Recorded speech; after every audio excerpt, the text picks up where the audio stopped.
Ang babae, iba't ibang conversations. Rocky's Secret Files. Your story they never knew existed.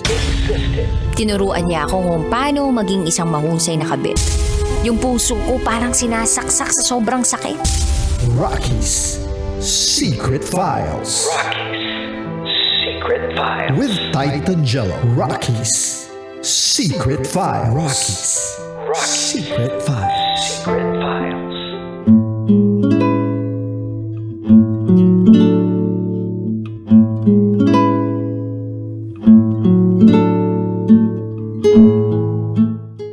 Good evening Luzon, Visayas, Mindanao, Metro at Mega Manila.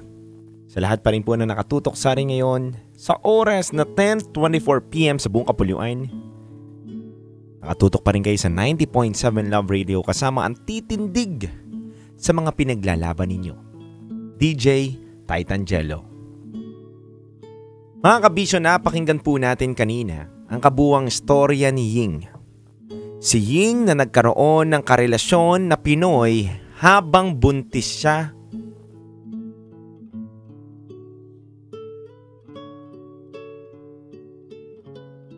At nabuntis siya ng kanyang partner na Chinoy.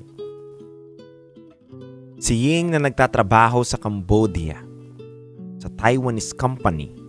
Nakilala niya si Sian sa kanilang trabaho. At di katagalan, may mga naging kabarkada siyang Pinoy. Pinoy na hindi lang kaibigan ang naging turing niya, kundi kaibigan. Lumalim ang kanilang pag-uusap at pagsasamahan. At nauwi sa pinagbabawal na relasyon. Mga kabisyo, nang hingi po ko sa inyo ng mga reaction, thoughts, violent reaction, at kung naranasan nyo na rin yung pangyayari na ganito sa buhay ninyo. Sa isa ko pong babasahin ngayon ang inyong mga komento. Unahin natin si Darwin. Sabi ni Darwin dito, Ying, saan mo kinukuha ang lakas ng loob mo para pagsabayin si Sian at Jove?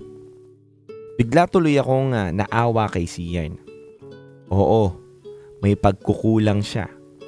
Pero hindi sapat yon para lokohin mo siya.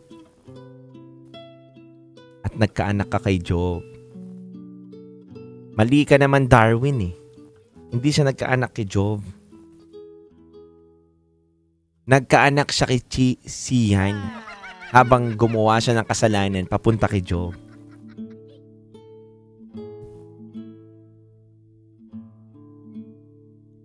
Kung alam mo lang sana na hindi mo pala mahal si Sian, dapat hiniwalayan mo na.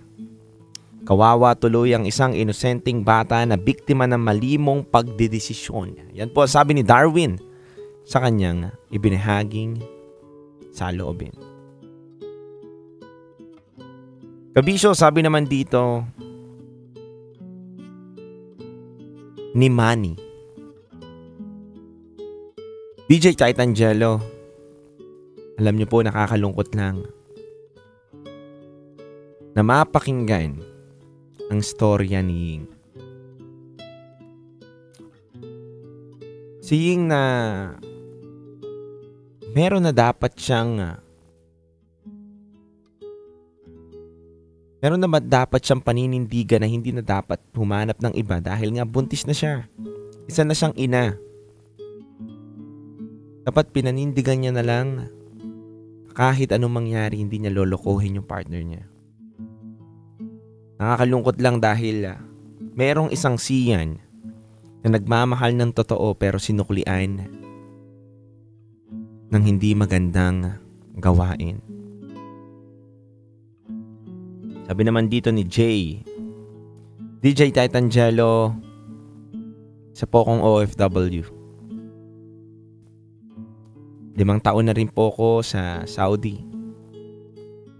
Nakakalungkot lang po, DJ, dahil danas ko po yung ganitong kwento. Mismong ako po ang nakaranas ng ganitong kwento dahil yung mismong misis ko na iniwan ko bago po ako umalis ay may naging karelasyon. Ang masakit pa sa akin doon, DJ Titangelo,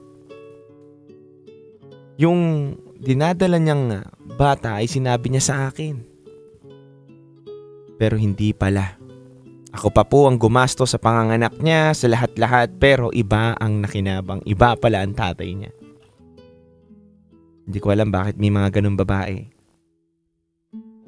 At ang masakit lang doon, kung sino pang matinong lalaki ay nakatagpo ng maling babae.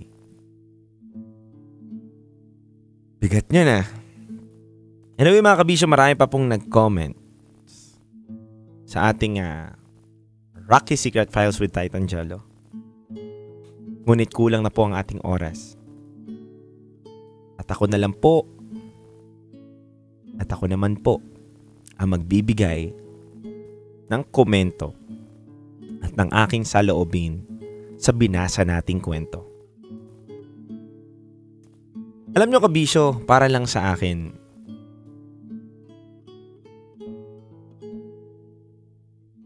huwag kang maghanap ng taong makakaintindi sa'yo. Alam mo, ang hanapin mo, yung taong kahit hindi ka na naiintindihan, hindi ka pa rin iiwan. Bakit ko nasabi to kabisyo? Sa mundong to, madaling sabihin na hahanapin mo yung taong mamahalin mo. Pero mahirap kabisyo na mahanap yung taong handaring magmahal ng totoo katulad mo. Yung suklian, yung pagmamahal na inaalay mo para sa kanya.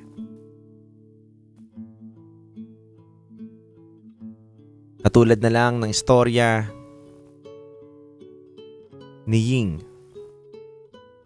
Si Ying na hindi na nakontento. Si Ying na naghanap ng iba dahil yung partner niya ay nawawalan na ng oras sa kanya.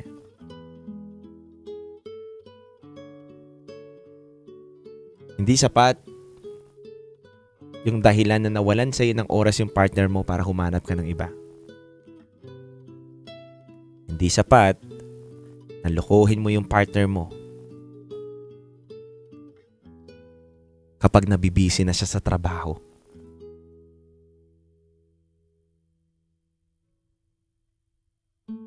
Dahil ang totoong nagmamahal, ang totoong umiibig, maging busy man, ang taong kabiyak niya, mananatili pa rin ang kanyang katapatan at pagmamahal sa taong kabiyak niya. Nakakalungkot lang kabisyo na sa mga desisyon nila na yon, ang magsasuffer ay yung bata. Sa desisyon ni Ying na mapunta siya kay Jove dahil yun ang talagang sinisigaw ng puso niya. Pero ulitin ko, dapat bang puso lang ang pairalin at hindi na natin pag-isipan ang ating mga desisyon? Naniniwala ako kabisyo na kapag ang puso lang ang pinairal natin, nagiging selfish tayo. Kasi kabisyo, bakit? Hindi na pinag-isipan ni Ying yung mga desisyon niya eh. Pinairal niya yung pagmamahal na nararamdaman niya. Pero hindi niya inisip na may anak sila ni Sian na magsasuffer at the end of the day na kapag nasira yung pamilya at relasyon nila ni Sian. Hindi niya rin pinag-isipan na sa kanyang pagdadalang tao, dapat maging mas matatag ang kanilang pagsasama ni Sian. Pero hindi. Mas pinili niya ang kanyang nararamdaman. Mas pinanaig niya yung puso niya. Kaya minsan mapapatanong tayo eh. Ano ba talaga mas matimbang? Puso o isip? Wala. Kailangan mo lang siyang pagsabayin.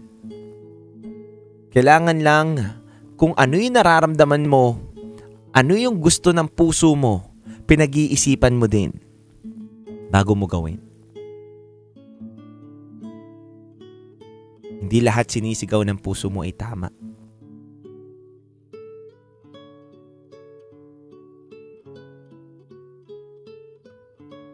Alam niyo kung bakit nasa taas ang utak?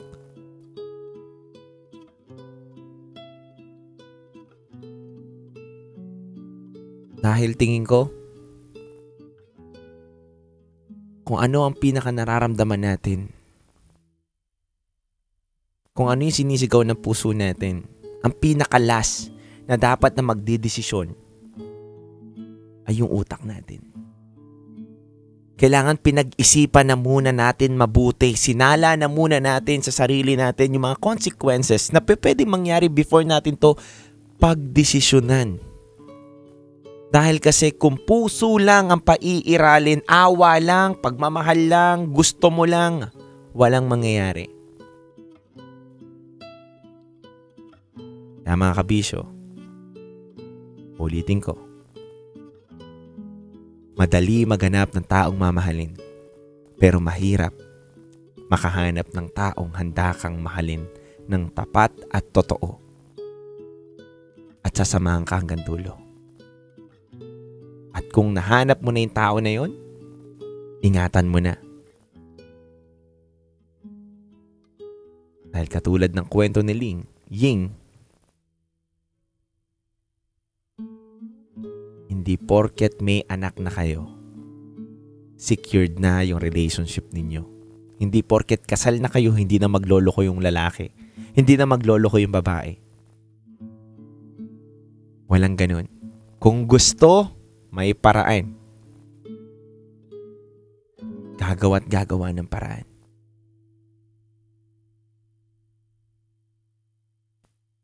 Anyway mga kabisyo, maraming salamat sa inyo. At kayo ngayon ay nakatutok sa 90.7 Love Radio. Susunod na po ang ating top secret. Pwede kayong tumawag sa 0916-529-5595. Pero bago ang lahat mga kabisyo, maaari po kayo magpadala ng inyong mga kwento sa ating Gmail account na rakitera@gmail.com.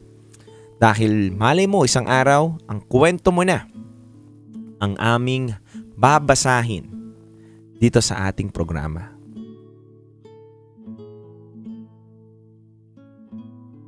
Muli mga kabisyo, handog kong awitin sa inyo